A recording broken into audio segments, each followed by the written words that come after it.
On May 18th, 2016, Virgil Yalong Jr. wrote in his blog, "The quickest path from point A to point B is not a straight line. It's a line you lightly draw in, then darken as you become satisfied with it. Add texture, color, perhaps a bit of shading to emote a mood of what it's like to get from point A to point B. When Facebook made me face the news of your passing, my work shift came to a standstill for 7 minutes.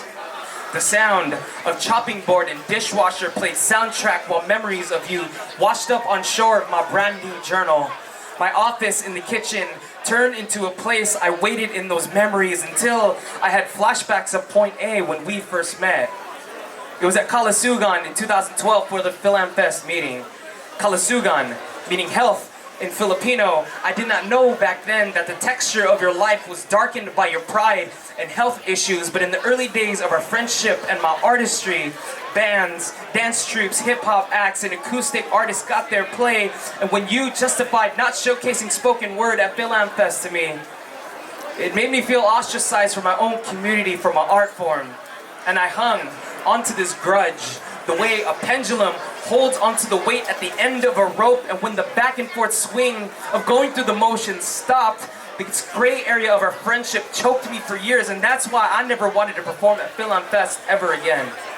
See, holding onto this pendulum grudge turned into an anchoring pettiness, an excuse that weighed me down until I realized that I don't deserve to drown in my own shade.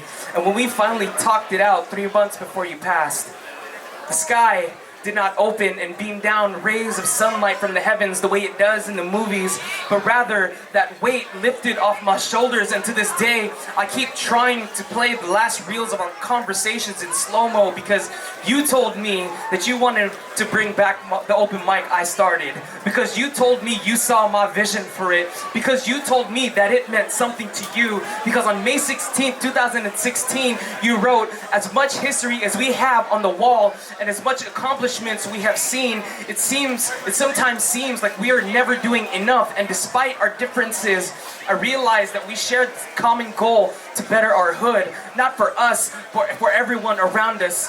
This not so straight line of a friendship of ours turned into a lifeline connecting the dots, where point A is when we met and point B is where you wanted to take me, and now it's up to me to reach point B in your absence. You gave me a reason to finish what you started within me, a reason to carry on your clemency, and when I get there, I will grab a fist full of point B and dedicate it to your name, and believe me, I tried so hard not to beat on this dead horse of a metaphor for your heart, because there was so much more to you than that. But that's exactly why you were more than that. Even then, no one else knew a broken heart like you did. And it's because of you, Virgil. I have found a reason in my arts. I have found a reason to survive." Thank you.